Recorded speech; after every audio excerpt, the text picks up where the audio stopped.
Create trains, one of my most favourite things in Create. They were added in update 0.5 for Create and have changed the way people play with the Create mod. So let's have a look at some mods that will help enhance the train Create experience. Right, so we're going to start with the most obvious one for a Create Train add-on, and that is indeed Steam and Rails. Yep, that's right. We have the most biggest add-on for trains right now, right here. So it adds 3 tabs here in the creative menu. We've got the just general stuff here, like the smokestacks, the stimmoff. I don't know how to pronounce that. Let me know in the comments. Train coupler and some headstocks and handcars, as well as switches. So a lot of other blocks and bits and bobs. We've also got some loco metal things as well, coming in brass variants, brown variants, red, all the way up to like green and blue. Like turquoise as well, blue, there you go.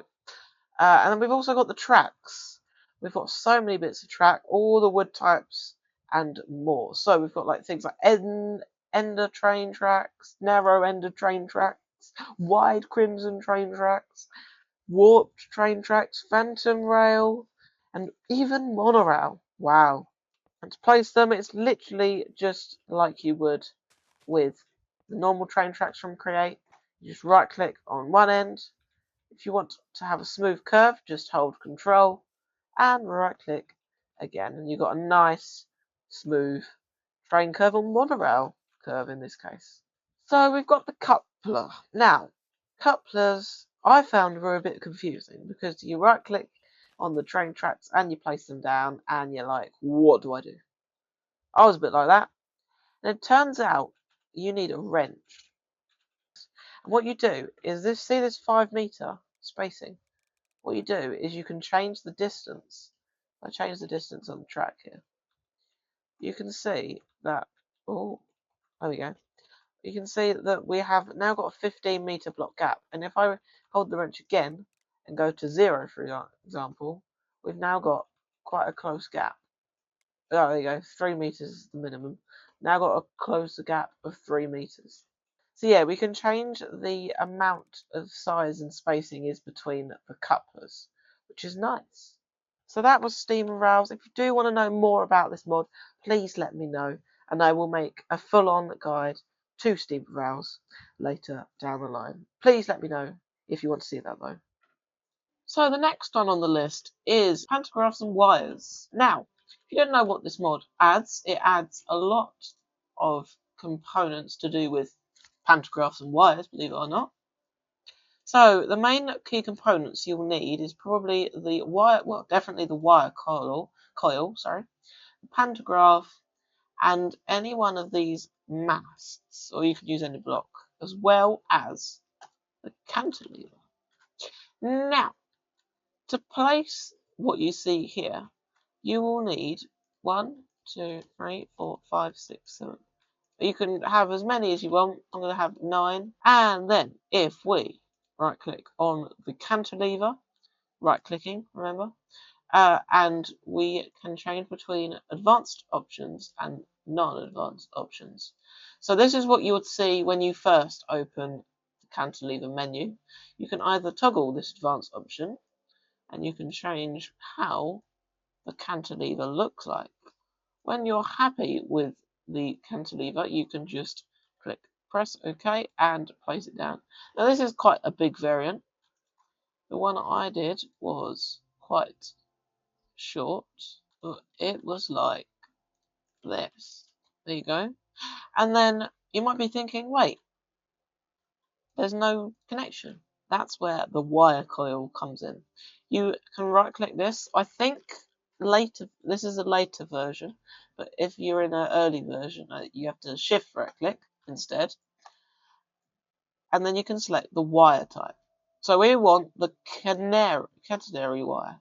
And we're going to right click on this block here that you placed it on. I'm going to right click on this one as well. So we're selecting a path. And as you would see, we have some wires going through. So we have some pantographs, and some wires. Now, when you have a train here, you would literally just place this on top.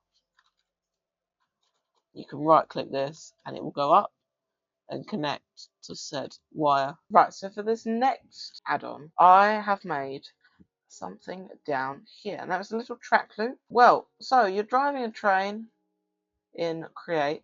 Now, normally the camera doesn't follow the actual train itself. So your camera being able to move with the train is quite handy when driving and riding trains. That was train perspectives. Right, so we have bells and whistles up next. So let's have a little look what this mod adds. So we've got some pilots blocks, we've got some andesite steps, andesite steps, brass steps, and copper steps. We've got some station platforms, headlights, and an ornate iron trapdoor. Now that is all you would need from a mod, isn't it? So we can just play around with these blocks here. You can just mess around, play, as I said, just experiment with all these different decorations and see what they do. And I think it just adds a little bit more decoration to the trains you're making. Otherwise, they can just be a bit boring and dull. Right, so for this last create mod add-on of today, we will be looking at create blocks and bogies. Now, we'll need a train station and a train bogie for this. Now, once you get and place down your train bogie, you will shift right click and you'll get this menu. And you can change between how it will look, which is very cool. And you can change the axle amount, so you can change it all the way up to 6. Change if it's gearless or not, long or short. You can even change the bogie type to driver or a truck. So you have a lot of possibilities with this, as well as seeing what it would look like at different speed. And once you are happy with said thing, you just press the tick and there we go. There is your bogie in the Minecraft world. Thank you for joining me today. Hope you liked the video, and if you did, please make sure to like that video and subscribe for more content about Create, as that is the general thing I do on this channel. If you would like to see more Create add-ons that are not just for trains, check out this video on your screen right now, and I will hope to see you there. If not, this is SmartGaming. Bye for now.